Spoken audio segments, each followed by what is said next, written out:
আসসালামু আলাইকুম। Wise point একাডেমির পক্ষ থেকে সবাইকে জানাচ্ছি আন্তরিক শুভেচ্ছা ও অভিনন্দন। বরাবর মতো আবার হাজির হলাম তোমাদের মাঝে অনুরূপ বিজ্ঞান বইটি নিয়ে আলোচনা করার জন্য।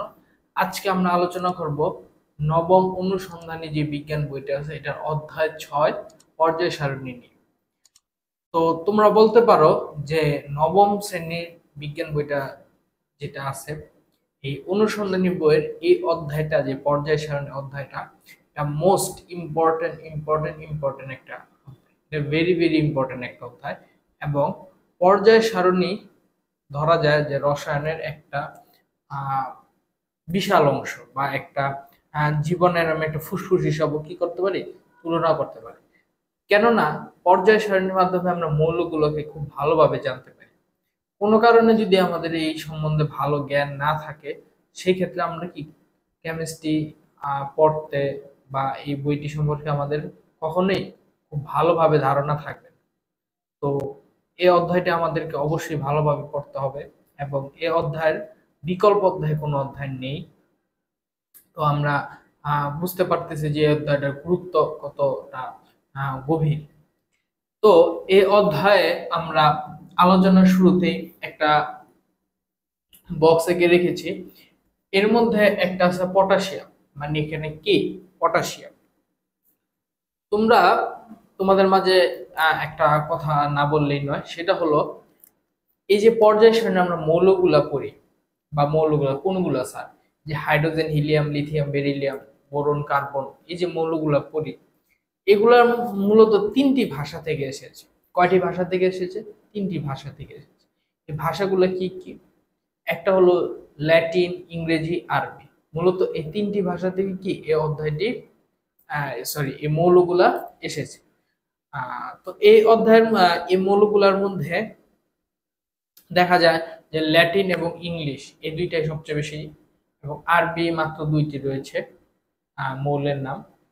তো এই জিনিসগুলো আমাদের একটু খেয়াল রাখতে হবে। যেমন আমি যদি কিছু কিছু আহ, উদাহরণ দিতে যাই, আমি এখানে লিখলাম এফ ই। আমরা সবাই জানি এফ ই মূলত কি আয়রন বোঝায়। তো এফ ই তে আয়রন কিভাবে হয়, এটা মানে যারা পড়েছো অনেকের মনে প্রশ্ন জেগেছে, বা অনেকে কি পড়নি, বা অনেকে পড়েছো কিন্তু মনের মধ্যে কোনো প্রশ্ন জাগেনি। এরকম অনেক ভাবেই হতে পারে। তো মূলত এফি এফি হলো ফেরাস। এফি কি ফেরাস। ফেরাস ল্যাটিন শব্দ এবং ইংরেজিতে কি আয়রন হিসেবে আমরা চিনি। তো এই যে ফেরাস মানে এফি যে আয়রন আমরা চিনি, এটা মূলত একটা ল্যাটিন শব্দের উদাহরণ। সেম একইভাবে আমরা যদি পটাশিয়ামের কথা চিন্তা করি, পটাশিয়ামও কিন্তু স্যার একটা কি ল্যাটিন শব্দ, এটাকে আমরা কেলিয়াম বলি। ল্যাটিনে পটাশিয়ামকে কি বলা হয়? ক্যালিয়াম বলা হয়। তো যাই হোক, আমরা প্রথমে দেখি যে পটাশিয়ামে আছে প্রতীক। স্যার প্রতীক জিনিসটা কি? মৌলের পুরো নামের সংক্ষিপ্ত রূপকে কি বলা হয়? প্রতীক বলা হয়। মৌলের পুরো নামের সংক্ষিপ্ত রূপকে কি বলা হয়? প্রতীক বলা হয়। আচ্ছা, তো এই পটাশিয়াম যে মৌল, এটার প্রতীক মানে এই ক্যালিয়াম বা এই পটাশিয়ামকে কে দ্বারা প্রকাশ করা হয় এবং কি করা হয়, এই জন্য এই প্রতীকটাকে আমরা কি লিখি? কে লিখি। তো প্রতীক আমরা বুঝলাম। তারপর রয়েছে পারমাণবিক সংখ্যা। পারমাণবিক সংখ্যা জিনিসটা কিরকম? এই যে পটাশিয়াম যে 19 নাম্বার মৌল, এটাই কিন্তু কি পারমাণবিক সংখ্যা। এই যে 19 নাম্বারটা, যে সিরিয়াল করলে যে আমরা এই নাম্বারটা পাই, তো 19 যে পটাশিয়াম কিভাবে hydrogen, helium, lithium, beryllium, boron, carbon, nitrogen, oxygen, fluorine, neon, sodium, magnesium, aluminium, silicon, phosphorus, sulphur, chlorine, argon, potassium. এই যে পটাশিয়াম আমি মানে এই সিরিয়ালটা বললাম যে সিকোয়েন্সটা, সেটা কয় নাম্বার? 19 নাম্বার আছে। এটাকে আমরা কি বলতে পারি? পারমাণবিক সংখ্যা। এখন এখানে আরেকটা বিষয় আছে, যেটা হলো যে পটাশিয়ামের পারমাণবিক সংখ্যা 19, তার মানে এর প্রোটন সংখ্যাও কি 19, এবং এর মধ্যে ইলেকট্রন সংখ্যা কি রয়েছে? 19টা রয়েছে। তো আমি গত ক্লাসেও বলেছি এবং এই ক্লাস আবারও বলতেছি যে পঞ্চম অধ্যায় যখন পড়াইছিলাম তখন আমি বলেছিলাম যে এই মৌলগুলো কমপক্ষে 20টা হলে আমাদের কি করতে হবে? মুখস্থ রাখতে হবে। এবং মুখস্থ কিভাবে রাখতে হবে? খুব দ্রুত স্পিডলি যাতে আমরা বলতে পারি।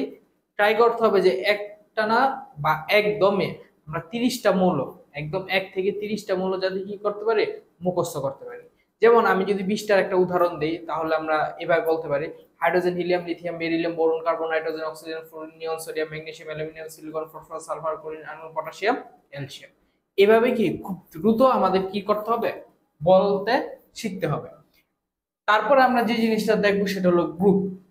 এখন এখানে গ্রুপ এবং পর্যায় আমাদের মনে রাখতে হবে যে মৌলগুলো গ্রুপ এবং পর্যায়ে ভাগ করা আছে। আমরা যদি পর্যায়ের কথা দেখি তখন ওইখানে আমরা দেখতে পারি যে সমস্ত পর্যায়কে আমরা 60টি ভাগে দেখতে পারি, যে কয়টি পর্যায়ে ভাগ করা আছে 60টি, এবং গ্রুপের হিসাব করলে কয়টি গ্রুপে ভাগ করা আছে 18টি। তো এই জিনিসটা আমাদের একটু খেয়াল করতে হবে।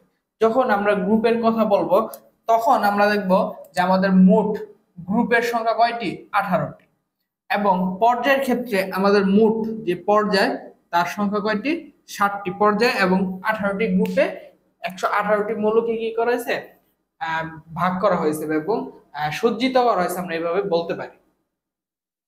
তারপরে যে জিনিসটা হচ্ছে পর্যায় সংখ্যা বলো পারমাণবিক ভর। দেখা যায় কিছু কিছু বেশিরভাগ মৌলের ক্ষেত্রে পারমাণবিক ভর জিনিস এভাবে কাজ করে যে পারমাণবিক সংখ্যাকে আমরা যদি দ্বিগুণ করে দিই, পারমাণবিক সংখ্যাকে যদি আমরা দ্বিগুণ করে দিই সেই ক্ষেত্রে কি আমরা মৌলগুলার পারমাণবিক ভর পেতে পারি। কিন্তু কিছু মানে কয়েকটা রয়েছে যেগুলো একটু ব্যতিক্রম, যাদের পারমাণবিক ভর পারমাণবিক সংখ্যাকে দ্বিগুণ করলে কি আমরা পারমাণবিক ভরটি পাই না। যেমন ক্লোরিন, আমরা যদি ক্লোরিন দেখি, ক্লোরিন হলো 17 নম্বর মৌল, ক্লোরিন 17 নম্বর মৌল। তো ক্লোরিনের যদি আমরা 17 দ্বিগুণ করি, 17 আমরা দ্বিগুণ করলে কত পাই, তো যদি আমরা দেখি যে 17 যদি আমরা দ্বিগুণ করি তাহলে আমরা পাই 34। কিন্তু আমরা যদি ক্লোরিনের পারমাণবিক ভর দেখি সেই ক্ষেত্রে আমরা দেখি কি ক্লোরিনের পারমাণবিক ভর কত, 35। এই জিনিসটাকে আমাদের খেয়াল রাখতে হবে।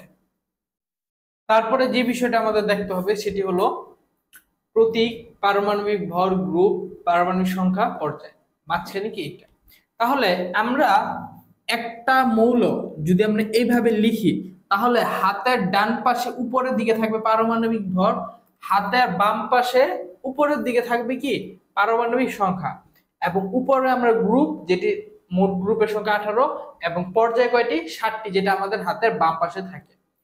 এইভাবে মূলত কি আমরা একটা মৌলকে মানে মৌলের মধ্যে যে জিনিসগুলো থাকে এই জিনিসগুলো কি কি আমরা শনাক্ত করতে পারি, আইডেন্টিফাই করতে পারি যে এই জিনিসগুলো কি একটা মৌলের যে আশেপাশে লেখা আছে এই জিনিসগুলো কি কি।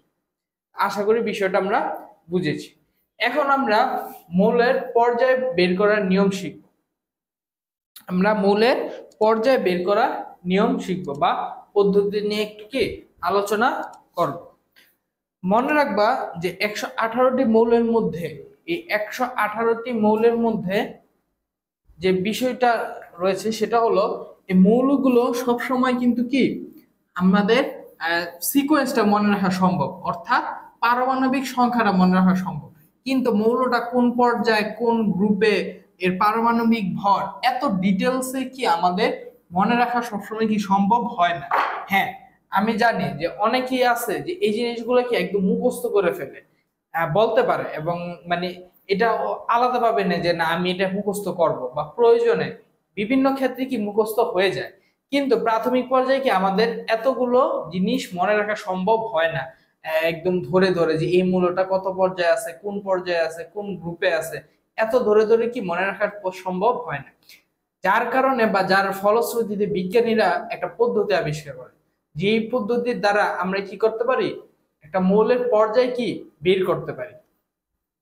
তো আমি যদি একটা মৌলের পর্যায় বের করতে যাই এর নিয়মটা যদি আমরা একটু দেখি, আমি ধরে নিই আমি পটাশিয়াম, একটু আগে যে মৌলটা দেখেছি এই পটাশিয়ামের পর্যায় বের করব। তো সেই ক্ষেত্রে আমরা জানি পটাশিয়ামের পারমাণবিক সংখ্যা কত স্যার, 19, পারমাণবিক সংখ্যা 19 পটাশিয়ামের। এক্ষেত্রে আমরা ইলেকট্রন বিন্যাসটা আমাদের করতে হবে। আমার এর আগে একটা ভিডিও আছে যেটা হলো পঞ্চম অধ্যায়ের উপর তৈরি করা, ওই ভিডিওর মধ্যে আমি ইলেকট্রন বিন্যাস কিভাবে করতে হয় বা ইলেকট্রন বিন্যাস জিনিসটা কি ওইটা আমি ভালোভাবে দেখায় আসছি। ওই ভিডিওটা দেখলে আশা করি তোমরা ইলেকট্রন বিন্যাস সম্বন্ধে খুব ভালো একটা আইডিয়া পেয়ে যাবে, এবং ইলেকট্রন বিন্যাসটা কিভাবে করতে হয়, নিয়ম কি, এই জিনিসটাকে আমি একটু ডিটেলসে ওইখানে কি আলোচনা করে এসেছি। তো এই অধ্যায়ে আমি অত ডিটেলস ইলেকট্রন বিন্যাস নিয়ে কি আলোচনা করব না। আমি আমার বোঝানোর সুবিধার্থে একটু দেখে মানে যতটুকু সম্ভব আমি ততটুকু বুঝাবো, কিন্তু ডিটেলস আমি কি আলোচনা করব না। তো আমরা ইলেকট্রন বিন্যাসের ক্ষেত্রে প্রথমে কি লিখবো 1, তারপর কি দিব আমাদের কক্ষপথটার পরে উপকক্ষপথ দিব যেটা s, তাহলে আমরা দিলাম 1s। এখন এই s এর উপশক্তি স্তরটার এটা সর্বোচ্চ ইলেকট্রন ধারণ ক্ষমতা, এটা এই উপশক্তি স্তরের সর্বোচ্চ ইলেকট্রন ধারণ ক্ষমতা কত 2, এই কারণে আমরা 2 বসায় দিলাম। এখন 2 বসানোর পরে আমাদের আরেকটা বিষয় খেয়াল করতে হবে। স্যার কি বিষয়টা খেয়াল করতে হবে, সেটা হলো এই যে 1s2 বসাইলাম, বা এই যে 1s2 বসাইলাম, এটার ক্ষেত্রে কিন্তু আমরা 2 না বসে কি স্যার আরো বেশি বসাইতে পারতাম? হ্যাঁ পারতাম, যদি 2 না বসে কি আরো বেশিও চাইলে বসাইতে পারবো। তারপর আমাদের আরেকটা জিনিস খেয়াল করতে হবে, সরি আমি এখানে একটু ক্লিয়ার করে দিই, যেটা হলো যে 2 না বসে আরো বেশি কিভাবে বসাবো। এস উপকক্ষপথে বা এস এই শক্তি স্তরে আমরা 2 এর বেশি বসাইতে পারবো না। 2 না বসে বেশি বসাইতে পারবো আবার এস এর পরে পি এর ক্ষেত্রে। পি যে উপশক্তি স্তরটা আছে এইখানে আমরা 2 এর অধিক, 2 এর অধিক কত 3 4 5 6 7 8, হ্যাঁ সবই 2 এর অধিক, কিন্তু ওটার আবার লিমিট আছে। পি তে সর্বোচ্চ 6টি, ডি তে সর্বোচ্চ 10টি, এবং সর্বশেষ এফ যে উপশক্তি স্তরটি রয়েছে সেখানে সর্বোচ্চ 14টি ইলেকট্রন পর্যন্ত কি আমরা বসাতে পারবো। এর উপরে আমাদের পক্ষে কি আর বসানো সম্ভব নয়। তো আমরা দেখলাম যে প্রথম আমাদের কি কক্ষপথ পূর্ণ, তারপর আমরা যখন দ্বিতীয় কক্ষপথে যাব 2s2 2p6, 2s2 2p6 আসবে। স্যার এটা কিভাবে আসলো? দেখেন আমরা একটু জিনিস চিন্তা করি, আমি গত ওই ভিডিওটাতে যখন আলোচনা করি তখন বলে দিয়েছি, যেমন 2p6 এই পর্যন্ত আমাদের মোট ইলেকট্রন সংখ্যা হয় 10টি, তো এখানে আমার রয়েছে 19, তো আমি নির্দ্বিধায় আমি কি 1s2 2s2 2p6 পর্যন্ত লিখে ফেলতে পারি, কারণ এর আগ পর্যন্ত আমাদের কি এত হিসাব নিকাশের প্রয়োজন হবে না। এই জিনিসটিকে আমাদের খেয়াল রাখতে হবে। তারপরে আমরা দেখি 1s2 2s2 2p6, এরপরে রয়েছে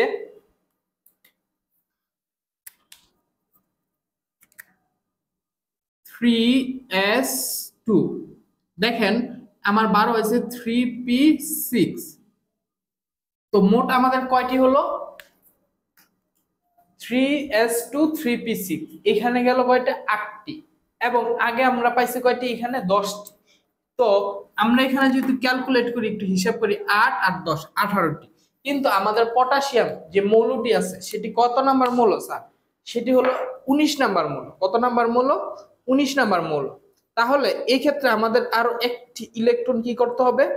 যোগ করতে হবে। এখন এই আরেকটি ইলেকট্রন মানে হিসাব অনুযায়ী 3p6 এর পরে 3d10 আসে, 3p6 এর পরে কত আসে? 3d10 আসে, কিন্তু আমরা এখানে 3d10 এ বসাবো না, আমরা কততে বসাবো? 4s1, এই 4s1 এ আমরা বসাবো। এখন এখানে একটা প্রশ্ন আছে যে স্যার এখানে তো 3d10 এ বসার কথা, কিন্তু কেন আমরা 3d10 এ না যে 4s1 এ বসাইছি?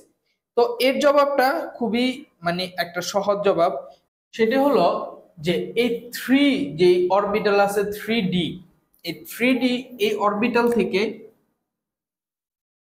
4s কম শক্তি সম্পন্ন একটি উপশক্তি স্তর, যার কারণে আমরা 3d তে না গিয়ে যে কম শক্তি সম্পন্ন যে অরবিটাল আছে 4s ওইখানে কি আমরা এই 1টা বসাবো। এখন আমরা এখানে দেখতে পাচ্ছি যে আমাদের সর্বশেষ যে কক্ষপথ সেটা কত? 4 নাম্বার কক্ষপথ। অতএব এখান থেকে আমরা বলতে পারি যে আমাদের সর্বশেষ যে কক্ষপথটি থাকবে ওইটাই হলো কি এই পটাশিয়াম মৌলর পর্যায়। তোমরা যদি বইটা খুলো তোমরা দেখতে পারবে। আমরা আবার যদি একটু দেখাই ম্যাগনেসিয়াম, স্যার ম্যাগনেসিয়ামের কত 12, লিখি ম্যাগনেসিয়াম Mg, ম্যাগনেসিয়ামের 12। তাহলে এই ম্যাগনেসিয়ামের ক্ষেত্রে আবার কিভাবে আমরা বের করব? 1s2 2s2 2p6 3s2। তার মানে আমরা দেখতে পারতেছি এটা সর্বশেষ যেইটা রয়েছে সেটা হলো কি 3। তার মানে এই ম্যাগনেসিয়াম 3 নাম্বার পর্যায়ে রয়েছে, যেহেতু কক্ষপথ 3 তার মানে ম্যাগনেসিয়ামটি কত নাম্বার পর্যায়ে রয়েছে? 3 নাম্বার পর্যায়ে রয়েছে।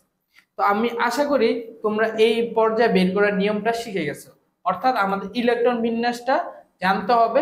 ইলেকট্রন বিন্যাস যদি আমরা জানি, ইলেকট্রন বিন্যাস করে আমরা এই মৌলটি ইলেকট্রন বিন্যাস করব এবং সর্বশেষ যে কক্ষপথ ওইটা অনুযায়ী কি তার আমরা পর্যায়টি সিলেক্ট করব। এই জন্য আমি গত ক্লাসে এই পর্যায় ইলেকট্রন বিন্যাসের উপর এতটা কি গুরুত্ব দিয়েছি এটা পড়াতে। এরপরে আমরা যে বিষয়টা শিখব সেটা হলো কিভাবে আমরা মৌলের অবস্থান গ্রুপে নির্ণয় করতে পারি, অর্থাৎ একটা মৌল দেওয়া থাকলে সেটাকে আমরা কি সেই মৌলটির গ্রুপ আমরা বের করতে পারি। এ পর্যায়ে আমরা এই গ্রুপ নির্ণয়টি শিখব। তো গ্রুপ নির্ণয়ের ক্ষেত্রে আমরা 3টি পদ্ধতি দেখব। কয়টি পদ্ধতি দেখব স্যার? 3টি পদ্ধতি দেখব। এর মধ্যে সর্বপ্রথম বা যদি 1 নম্বর পদ্ধতি আমরা দেখি, এইটা হাইড্রোজেনের জন্য।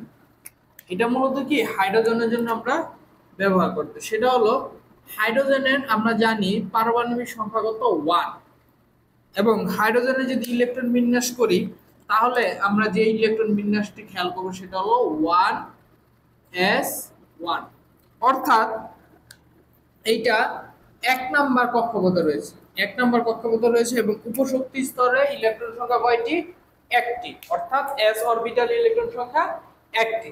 এখন এটার নিয়ম হলো এরকম যে কোন মৌলের মানে সর্বশেষ ইলেকট্রন বিন্যাসের সর্বশেষ কক্ষপথে s অরবিটালে যতগুলো ইলেকট্রন সংখ্যা থাকবে মূলত ওই মৌলের গ্রুপ সংখ্যা কত? ওইটাই। এখন আমরা দেখতে পারতেছি যে হাইড্রোজেনের সর্বশেষ যে কক্ষপথ সেটা হলো 1 এবং এর ইলেকট্রন সংখ্যা কত? 1, অর্থাৎ এর গ্রুপ কত? 1। এখন অনেকের মনে প্রশ্ন জাগতে পারে, স্যার তাহলে হিলিয়ামের কত? আমরা জানি হিলিয়ামের হিলিয়ামের পারমাণবিক সংখ্যা 2 এবং এর ইলেকট্রন বিন্যাস হলো এরকম, সেটা হলো 1s2, অর্থাৎ নিয়ম অনুযায়ী এটার কক্ষপথ 1, এটাই এই হিলিয়ামের শেষ কক্ষপথ এবং এখানে যেহেতু s অরবিটাল অর্থাৎ s উপশক্তি স্তর রয়েছে সেই ক্ষেত্রে হিলিয়ামের গ্রুপ সংখ্যা হওয়ার কথা ছিল কত? 2, কিন্তু আমরা দেখতে পারি যে হিলিয়ামের গ্রুপ সংখ্যা 2 নয়, বরঞ্চ হিলিয়ামের গ্রুপ সংখ্যা কত? হিলিয়ামের গ্রুপ সংখ্যা হলো 18। হিলিয়ামের গ্রুপ সংখ্যা কত? 18। এই 18 নম্বর গ্রুপ এই হিলিয়াম অবস্থিত, অর্থাৎ 18 নম্বর গ্রুপে হিলিয়াম অবস্থিত। এটা একটা কি ব্যতিক্রম নিয়ম। তারপরে যদি আমরা দেখতে চাই আরেকটা উদাহরণ দিতে যাই, সেটা আমরা দিতে পারি এরকম লিথিয়ামের ক্ষেত্রে Li। এই লিথিয়ামের পারমাণবিক সংখ্যা 3 এবং এর ইলেকট্রন বিন্যাসটা যদি আমরা একটু করতে যাই তাহলে আমরা দেখি যে এরকম 1s2 2s1, অর্থাৎ এখানে আমাদের খেয়াল করতে হবে এখানে s অরবিটাল দুইটা আছে, একটা আছে 1s আর একটা আছে 2s, কিন্তু এই ক্ষেত্রে স্যার আমরা কোনটা ধরবো? আমাদের এখানে সর্বশেষ কক্ষপথ হলো 2, তার মানে আমরা এই s টার ফোকাস করব। এখন এই s আমরা কেন ধরবো না? কারণ এটা আমাদের এই লিথিয়ামের ইলেকট্রন বিন্যাসের সর্বশেষ কক্ষপথ নয়, আমাদের এখানে সর্বশেষ কক্ষপথ হলো 2 এবং এই 2 এর s কে আমরা উপশক্তি স্তরে যে s ওইটা কি আমরা কি গণনা করে নেব। এই ক্ষেত্রে আমরা দেখতে পাচ্ছি s এর উপর ইলেকট্রন সংখ্যা কত? 1, তার মানে লিথিয়ামের যে ইলেকট্রন বিন্যাস করলাম সেই ক্ষেত্রে আমরা পাইতেছি যে এর গ্রুপ কত? 1। লিথিয়ামের গ্রুপ কত? 1, কারণ এখানে শেষ কক্ষপথে ইলেকট্রন বিন্যাসের ক্ষেত্রে কি দেখতে পাই আমরা? ওয়ান দেখতে পাই, সে অনুযায়ী আমরা বলতে পারি যে লিথিয়ামের ক্ষেত্রে এর গ্রুপ যেটা, এর গ্রুপ হলো ওয়ান। আশা করি আমরা এই জিনিসগুলো কি বুঝতে পেরেছি। এরপরে আমাদের সেকেন্ড নিয়ম আমরা দেখতে পারি, তোমরা যদি চাও যে আরেকটা নিয়ম দেখতে পারো চাইলে, সেটা হলো আমরা বেরিলিয়াম দেখতে পারি যে বেরিলিয়াম ওইটা কিভাবে কাজ করে। তো আমি এটা একটু মুছে দিই। আমরা লিখি বেরিলিয়াম। এবার বেরিলিয়াম, বেরিলিয়ামের পারমাণবিক সংখ্যা কত স্যার? বেরিলিয়ামের পারমাণবিক সংখ্যা 4। এখন এই ক্ষেত্রে ইলেকট্রন বিন্যাসটি কিরকম হবে যে 1s2 2s2, অর্থাৎ এটার ক্ষেত্রে বেরিলিয়ামের ক্ষেত্রে সর্বশেষ কক্ষপথ কোনটি? সর্বশেষ কক্ষপথ হলো 2, এবং এই 2s অরবিটাল ইলেকট্রন সংখ্যা কত? 2। সেই ক্ষেত্রে বেরিলিয়ামের গ্রুপ কত হবে? 2। বেরিলিয়াম গ্রুপ 2 এ অবস্থিত। বেরিলিয়াম কত গ্রুপে অবস্থিত? গ্রুপ 2 এ অবস্থিত। ক্লিয়ার বিষয়টা? আচ্ছা, এবার আমরা যে বিষয়টা মানে নিয়ম 2, এটা হলো কত? এটা হলো নিয়ম 1, অর্থাৎ পদ্ধতি 1, নিয়ম বা পদ্ধতি যেটাই বলো, এটা হলো 1 নাম্বার নিয়ম। এটা কয় নাম্বার নিয়ম গেল? 1 নাম্বার নিয়ম। এবার আমরা শিখবো কত নাম্বার নিয়ম? 2 নাম্বার। এবার আমরা 2 নাম্বার নিয়ম নিয়ে আলোচনা করব।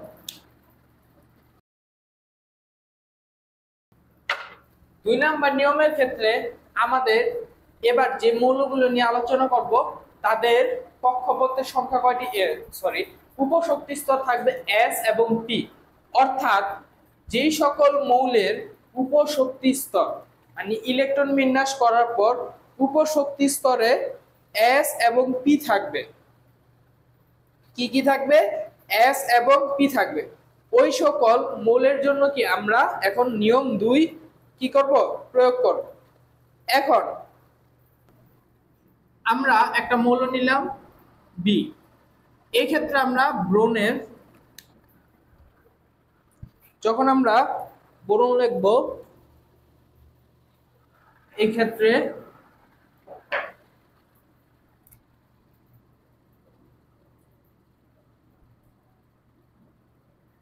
পারমাণবিক সংখ্যা কত? 5। বোরনের পারমাণবিক সংখ্যা কত? 5। তাহলে আমরা যদি ইলেকট্রন বিন্যাসটা করি 1s2 2s2 2 4 2p1। এবার এই আমাদের খেয়াল করতে হবে যে কক্ষপথ, এই বোরনের ক্ষেত্রে শেষ কক্ষপথ কোনটা স্যার? এই বোরনের ক্ষেত্রে এই পর্যন্ত, অর্থাৎ 2 এবং এই যে 2s এবং p, এটা এগুলো তো উপশক্তি স্তর।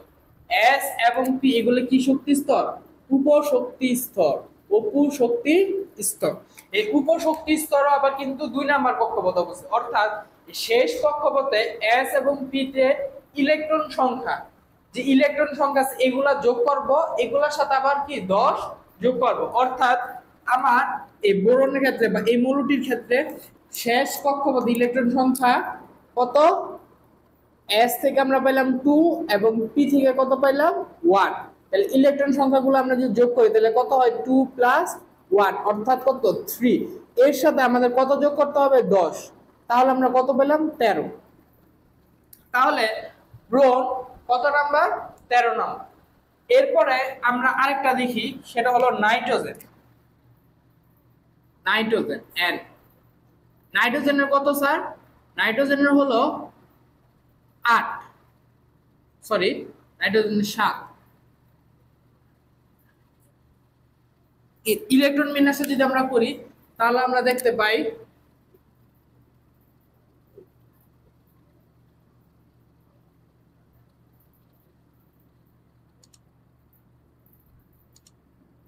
থ্রি। তাহলে এটার শেষ কক্ষপথে ইলেকট্রন সংখ্যা শেষ কক্ষপথ, অর্থাৎ এটা হলো 2 নাম্বার কক্ষপথ, শেষ কক্ষপথ। এটার মধ্যে কি কি আছে? S এবং P, এই দুইটি কি রয়েছে? অরবিটাল রয়েছে বা উপশক্তি স্তর রয়েছে। এখন এই S এবং P এ ইলেকট্রন সংখ্যা কত? 2 এবং 3, অর্থাৎ আমরা যোগ করলে কত পাই? 2 যোগ 3, অর্থাৎ আমরা যোগ করলে ইলেকট্রন সংখ্যা কত পাই? 5। এবং এটার সাথে আমাদের কত যোগ করতে হবে স্যার? এই 5 এর সাথে আমার 10 যোগ করতে হবে, অর্থাৎ 15। তাহলে নাইট্রোজেন আমরা কত দেখতে পাচ্ছি? গ্রুপ 15 তে আছে। আবার আমরা যদি কার্বন চিন্তা করি, কার্বন সি, এই কার্বনের কত? কার্বনের পারমাণবিক সংখ্যা 6 এবং ইলেকট্রন বিন্যাস যদি আমরা করি তাহলে আমরা কি দেখতে পাই? 1s2 2s2 2p2 6। তাহলে এর শেষ কক্ষপথ কোনটা? এর শেষ কক্ষপথ কয়টা? এইটা। এবং এই শেষ কক্ষপথ ইলেকট্রন সংখ্যা কয়টি? 4টি। 2 যোগ 2 4, এই 4 এর সাথে আবার কত যোগ করতে হবে? 10, অর্থাৎ 14। তাহলে আমরা দেখতেছি কার্বনের কত? 14। অক্সিজেনেরটা যদি আবার বের করি তাহলে এরকম দেখতে পাই যে অক্সিজেনের কত? অক্সিজেনের পারমাণবিক সংখ্যা 8 এবং ইলেকট্রন বিন্যাসটি হলো 1s2 2s2 2p6, সরি ভুল হয়ে গেছে, 2p6 হবে না, 8, তার অর্থাৎ 4। তার মানে এই ইলেকট্রন বিন্যাসের শেষ কক্ষপথ হলো 2 এবং 2 তে s এবং p তে অরবিটাল সংখ্যা কত? 2 যোগ 4 কত হলো? 6। এর সাথে কত যোগ করতে হবে আমাদের? 10, তাহলে কত হলো? 16। তাহলে অক্সিজেনের গ্রুপ সংখ্যা কত? 16। এবং আমরা যদি এরকম একটা উদাহরণ দিতে চাই, সেটা হলো ম্যাগনেসিয়াম। এই ম্যাগনেসিয়ামের 12 এবং এর যে ইলেকট্রন বিন্যাস সেটি হলো 1s2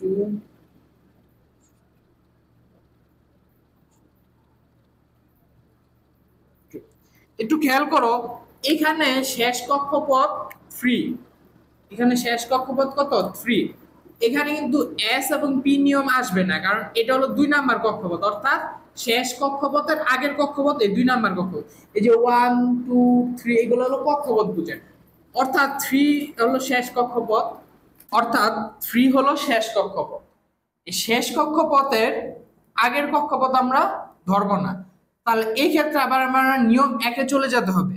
তাহলে এই শেষ কক্ষপথে s অরবিটালের সংখ্যা কত? 2 ইলেকট্রন সংখ্যা, অর্থাৎ এই ম্যাগনেসিয়াম কত নাম্বার গ্রুপে আছে? 2 নাম্বার গ্রুপে আছে। এটা আবার কি একটু ব্যতিক্রমী নিয়ম, এটা একটু ব্যতিক্রম বলতে 1 নাম্বার নিয়ম, এটা আবার 2 নাম্বার নিয়মের মধ্যে পড়ে না। এরপর যে আমরা চলে যাব 3 নাম্বার নিয়ম। 3 নাম্বার যে নিয়মটি আছে ওইখানে আমরা কি একবার চলে যাব। 3 নাম্বার নিয়মটি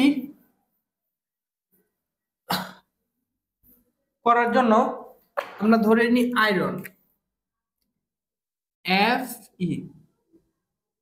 Fe আয়রন, অর্থাৎ আয়রন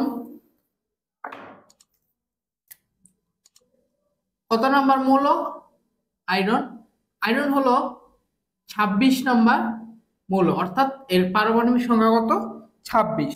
এক্ষেত্রে আমাদের একটু দেখতে হবে, সেটা হলো ইলেকট্রন বিন্যাস 1s2 2s2 2p6 3s2 3p6 4s2। একটু খেয়াল করি আমাদের এই পর্যন্ত, এখানে 10 এখানে 10, মোট 20টি ইলেকট্রন হয়ে গেছে। আমার আর কয়টি দরকার? আরো 6টি দরকার। তাহলে আমরা এবার লিখব 3d6। অনেকের মনে প্রশ্ন জাগতে পারে, স্যার 3 নাম্বার কক্ষপথ আপনি শেষ কেন লিখলেন? এইটা লিখলাম যাতে তোমাদের মানে বুঝতে সুবিধা হয়। এবং আমরা সবাই জানি যে 4s যে অরবিটালটা আছে এটা 3d এর তুলনায় কম শক্তি সম্পন্ন, যার ফলে ইলেকট্রনগুলো এই 4s আগে যাবে 3d তে না যেয়ে। তাহলে এই জিনিসটাকে যদি আমরা একটু সাজায় লিখি, এইভাবে আমরা করব, করার পর যদি আমরা একটু সাজায় লিখি তাহলে লিখবো এইভাবে যে 1s2 2s2 2p6 3s2 3p6 3d6 এবং 4s2। সবাই একটু খেয়াল করো ভালোভাবে এই বিষয়টা, তাহলে তোমরা একটু সহজ হবে তোমাদের জন্য। তাহলে এই ক্ষেত্রে আমরা দেখবো এবার, এটা হলো 3 নম্বর নিয়ম। এই 3 নম্বর নিয়মে আমরা একটু দেখবো যে এখানে আমাদের কাজটি হবে s অরবিটাল এবং d এই দুইটা অরবিটালকে নিয়ে, এবং এই দুইটি অরবিটালের ইলেকট্রন সংখ্যা কি আমরা যোগ করে দিব।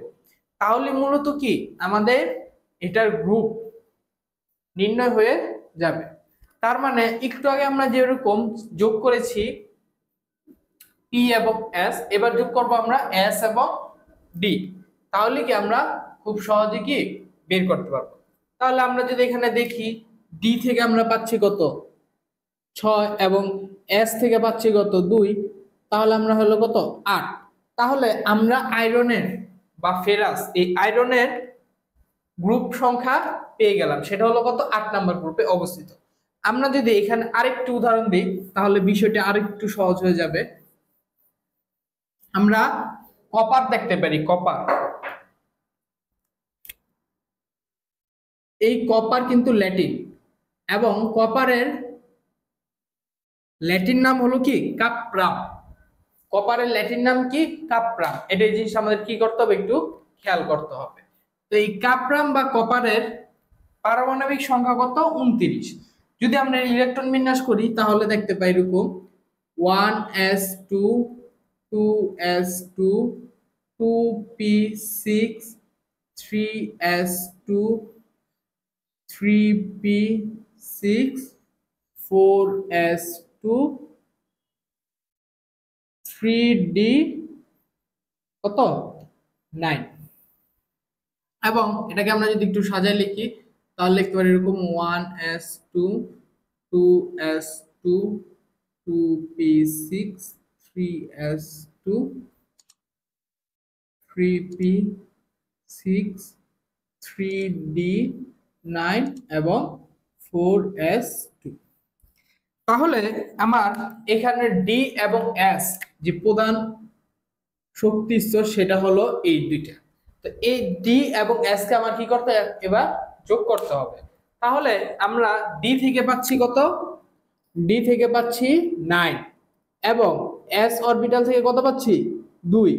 এখন এই দুটো যদি যোগ করি তাহলে আমরা কত পাই 11। তার মানে আমাদের এই 11ই কি গ্রুপ সংখ্যা। তার মানে কপারের গ্রুপ সংখ্যা কত 11। এই তিনটা নিয়ম যদি আমরা আবার একটু খোলাসাভাবে বলি, প্রথম নিয়মটা অনুযায়ী দেখতে হবে যে শেষ কক্ষপথ এস। হ্যাঁ এস। এখন তোমাদের অনেকের মনে প্রশ্ন থাকবে স্যার এখানে কিন্তু কক্ষপথ শেষে এস আছে, অর্থাৎ শেষ হলো কক্ষপথ হলো 4 নাম্বার কক্ষপথ, এবং এই 4 নাম্বার কক্ষপথের অরবিটাল কি এস এবং এস এর উপর 2, তাহলে তো এটা 2 নাম্বার ক্ষেত্রে হওয়ার কথা ছিল। কিন্তু 2 নাম্বার হবে না এই কারণে, কারণ এটা হলো কি ডি এবং এস দুইটা প্রধান শক্তি স্তর রয়েছে, যার ফলে আমাদের এটাকে 3 নাম্বার নিয়ম অনুযায়ী করতে হবে। অর্থাৎ ডি এবং এস এই দুই অরবিটালে ইলেকট্রন সংখ্যা যোগ করব এবং যোগফলই হবে আমাদের কি গ্রুপ সংখ্যা। তো প্রথম নিয়ম হবে শুধু যদি এস অরবিটাল উপস্থিত থাকে। এরপরে যেটা আছে সেটা হলো কি পি এবং এস, যদি এই পি এবং এস কোনো অরবিটাল উপস্থিত থাকে অর্থাৎ গ্রুপে, আমি ধরলাম যে 3 নাম্বার গ্রুপের এস এবং পি উপস্থিত, এই sp তে আমরা এই ইলেকট্রন দুইটা যোগ করব, অর্থাৎ s এর 2 এবং p তে কত 6, এই দুইটা যোগ করার পরে ওই যোগফলের সাথে আবার আমাদের কত যোগ করতে হবে 10 যোগ করতে হবে। তাহলে আমরা কি 10 যোগ করলে যেই সংখ্যাটা পাবো ওইটাই হবে কি আমার গ্রুপ সংখ্যা, ওই মৌলটি। এটা হবে 2 নাম্বার নিয়ম। এবং 3 নাম্বার নিয়ম তো আমরা দেখাইলামই যে ডি এবং এস এই দুই অরবিটাল আর প্রধান শক্তি স্তর উপস্থিত থাকতে হবে, এবং এই ডি এর ইলেকট্রন সংখ্যা এবং এস এর ইলেকট্রন সংখ্যা দুইটা যোগ করতে হবে, যোগফলে আমাদের গ্রুপ সংখ্যা। এই ক্ষেত্রে আমাদের আলাদাভাবে কি 10 যোগ করে নিতে হবে না। আশা করছি যে আমরা এই পর্যায় সারণীর যে পর্যায় সারণীতে মৌলের অবস্থা নির্ণয় যে পদ্ধতিগুলা এগুলো আমরা বুঝতে পেরেছি। তো তোমাদের মাঝে এখন আমরা আর যে দুইটি বিষয় নিয়ে আলোচনা করব সেটি হলো তোমাদের পর্যায় সারণীর একটা হলো গুরুত্ব এবং সর্বশেষ আরো যে দুটি জিনিস আছে সেটি হলো পর্যায় সারণী কিছু ধর্ম রয়েছে। এই ধর্মগুলা রয়েছে কিরকম, যেমন ধাতব ধর্ম নিয়ে যদি আমি একটু কথা বলতে চাই, একটা আছে ধাতব ধর্ম। এই ধাতব ধর্ম এই জিনিসটা কি, ধরি আমি সোডিয়াম, সোডিয়াম থেকে একটা ইলেকট্রন যদি ত্যাগ হয় তখন সোডিয়াম কি প্লাস আয়নে পরিণত হয় এবং এটা কি ধাতব ধর্ম হিসাবে আচরণ করে। আবার আমরা দেখতে পারি ধাতব ধর্মের আরো কয়েকটি বৈশিষ্ট্য আছে, এটাকে বাড়ি দিলে ঝন ঝন শব্দ হয়, বিদ্যুৎ পরিবাহী করতে পারে, তারপরে তোমার আরো কিছু রয়েছে, এগুলা সহজে বাঁকানো যায়, এগুলো কি ধাতব ধর্মের মধ্যে অন্তর্ভুক্ত। আরেকটা রয়েছে অধাতব ধর্ম, ঠিক এর বিপরীতে অধাতব ধর্ম। তারপর ইলেকট্রন আসক্তি, আয়নীকরণ শক্তি, এগুলা রয়েছে। তো এই জিনিসগুলোকে আমাদের ভালোভাবে পড়তে হবে। একটু যদি অধাতব ধর্ম এটা নিয়ে একটু দেখতে চাই, অধাতব ধর্ম নিয়ে এটা আমরা মিল রেখে বুঝতে পারতেছি খুব সুন্দরভাবে যে অধাতব ধর্ম এর মধ্যে ধাতু নেই, সব যা থাকবে সেগুলো কি অধাতু। যেমন এই অধাতু কিছু কিছু বৈশিষ্ট্যের মধ্যে একটা হলো এগুলা কিন্তু বিদ্যুৎ পরিবাহী করতে পারে না। এগুলো কি করতে পারে না? বিদ্যুৎ পরিবহন করতে পারে না। তো সেই ক্ষেত্রে আমরা যদি এখানে লিখি যে ক্লোরিন, এই ক্লোরিন কি যদি একটা ইলেকট্রন গ্রহণ করে তাহলে সেই ক্ষেত্রে এই ক্লোরিনটি কি হয়, অধাতুর ন্যায় আলোচনা, ক্লোরিন মাইনাস হয়ে যায়, এখানে প্লাস আয়ন কি একটা কম হয়ে যায়, কারণ একটা ইলেকট্রন যোগ করলে আমরা জানি ক্লোরিনের পারমাণবিক সংখ্যা 17 এবং প্রোটন সংখ্যাও কি 17 এবং ইলেকট্রন সংখ্যাও 17। তো সেই ক্ষেত্রে যদি এক্সট্রা একটা ইলেকট্রন এখানে গ্রহণ করে তাহলে ক্লোরিনের 17-এর সাথে 1 যোগ হয়ে যায় ইলেকট্রন সংখ্যা, তাহলে কত হয়, ক্লোরিনের 18 হয়ে যায় ইলেকট্রন সংখ্যা এবং প্রোটন হয়ে যায় কয়টা, 17টা। এক্ষেত্রে কিন্তু কি মিলে না খুব সহজে। তো এটা কি অধাতব ধর্মের নিয়ে আচরণ করে। আরেকটা আছে আকার, পরমাণুর আকার। আমরা জানি আমাদের পর্যায় মোট কয়টি, 7টি, 1 2 3 4 5 6 7, এই 7টিকে আমাদের পর্যায়।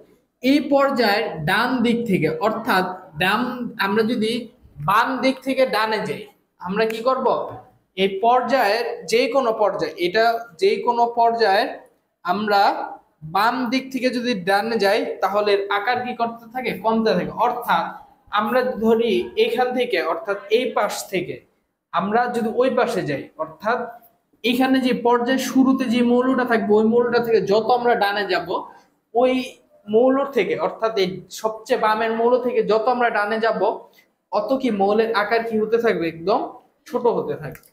আশা করি বিষয়টা বুঝতে পারছো। এটাও কি একটা, এটা ধর্ম, মৌলের ধর্মের ভিতরে পড়ে। এছাড়া রয়েছে ইলেকট্রন আসক্তি, যে ইলেকট্রন গ্রহণের যে প্রবণতা, একটা মৌল কতটা ইলেকট্রন কি করতে পারে, গ্রহণ করতে পারে। যেমন যখন অষ্টক পূরণ করতে চায়, কোন মৌল কি অষ্টক পূরণ করতে, অর্থাৎ শেষ কক্ষপথ 8টি ইলেকট্রন কি করতে চায়, পরিপূর্ণ করতে চায়, ওই ক্ষেত্রে ওই মৌলটার ইলেকট্রন আসক্তি থাকে। অর্থাৎ যদি কোন মৌলের শেষ কক্ষপথ, আমি ধরি যে একটা মৌলের শেষ কক্ষপথে 7টি ইলেকট্রন আছে, তার কিন্তু ইলেকট্রন আসক্তি আছে, কারণ কি সে চাবে কি আরেকটা ইলেকট্রন গ্রহণ করবে এবং কি সে নিষ্ক্রিয় মৌল কি হয়, পরিণত হতে যায়। যেমন এই ক্লোরিনের ক্ষেত্রে যদি আমরা চিন্তা করি, ক্লোরিনের 17, তাহলে আমরা যদি এটা কি, তাহলে প্রথম কক্ষপথে 2টি, দ্বিতীয় কক্ষপথে কয়টি, সর্বোচ্চ 8টি, এগুলো 10, এবং শেষ কক্ষপথে দেখা যায় ইলেকট্রন থাকে কয়টি, 7টি থাকে। এই 7টি ইলেকট্রন থাকে, এখানে কিন্তু আরো একটি ইলেকট্রন কি থাকে হলে অষ্টকটা পূরণ হয়ে যায়। এই যে একটা ইলেকট্রনের গ্রহণ আসক্তি, এটাই কি আমরা বলতে হয় যে একটা ইলেকট্রন গ্রহণ করলে ও কি অষ্টক পূরণ হয়ে যাবে এবং তখন এই ক্লোরিন মৌলটি কি হয়ে যায়, নিষ্ক্রিয় হয়ে যায়। এই যে একটা ইলেকট্রন গ্রহণের আসক্তি, এটাও কি ইলেকট্রন আসক্তির অন্তর্ভুক্ত, বা আমরা ইলেকট্রন আসক্তি খুব সহজে বুঝতে পারি। এবং তোমাদের এই অধ্যায়ে সর্বশেষ যে অংশটিকে রয়েছে সেই অংশটুকু হলো পর্যায় সারণীর গুরুত্ব, যেটা তোমরা একটু ভালোভাবে যদি পড়ো রিডিংটা তাহলে বুঝতে পারবে যে অ্যাকচুয়ালি পর্যায় সারণীর বিকল্প বা এটার গুরুত্বটা যে কতটুকু বেশি, এটা কি আসলে বলে বোঝানো যায় না। কারণ আমরা আমাদের কেমিস্ট্রির যে কোনো ক্ষেত্রে, আমরা যেই কোনো সেক্টর বা যেই কোনো অংশে যদি আমরা টাচ করতে যাই, আমাদের মৌলগুলোর সাথে সম্পর্কিত মানে প্রয়োজন আছে, সম্পর্কিততা রয়েছে। তো এর ফলশ্রুতিতে এই পর্যায় সারণী ছাড়া আমরা একটা মৌলকে খুব ভালোভাবে কি কখনোই জানতে এবং লিখতে বা বুঝতে পারবো না। তো এর গুরুত্ব আসলে অ্যাকচুয়ালি মানে খুবই অপরিসীম।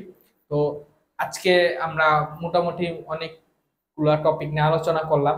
তো তোমাদের কাছে আমার এই একটা আশায় থাকবে যে তোমরা এই অধ্যায়টা সর্বাধিক গুরুত্ব সহ কি পড়বা, একটু গুরুত্ব বা মনোযোগ দিয়ে পড়বা। আমরা প্রতিটা অধ্যায় আমাদের কাছে কি অ্যাকচুয়ালি ইম্পর্টেন্ট, যে কোনো অধ্যায় থেকে কোনো অধ্যায় আমরা কি কম বেশি অ্যাকচুয়ালি ভাবে করাও কি আমাদের পক্ষে কি হয় না, সম্ভব হয়ে ওঠে না। আমাদের প্রতিটা অধ্যায় কি সব থেকে বেশি মানে প্রতিটা অধ্যায় যার যার জায়গায় খুবই গুরুত্বপূর্ণ।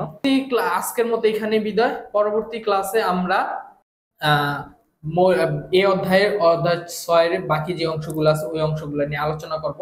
আজকের মতো সবাইকে আলবিদা। সবাই আমাদের ওয়াইস পয়েন্টের ফেসবুক পেজ এবং ইউটিউব চ্যানেল সাবস্ক্রাইব করবে। আমাদের চাইলে আমাদের ওয়াইস পয়েন্টের ফেসবুক গ্রুপে যুক্ত হতে পারো। সেই ক্ষেত্রে আমাদের আপডেট জিনিসগুলা তোমরা সবার আগে জানতে পারবে। তো সবাইকে আলবিদা, বেঁচে থাকলে আবার দেখা হবে। আসসালামু আলাইকুম।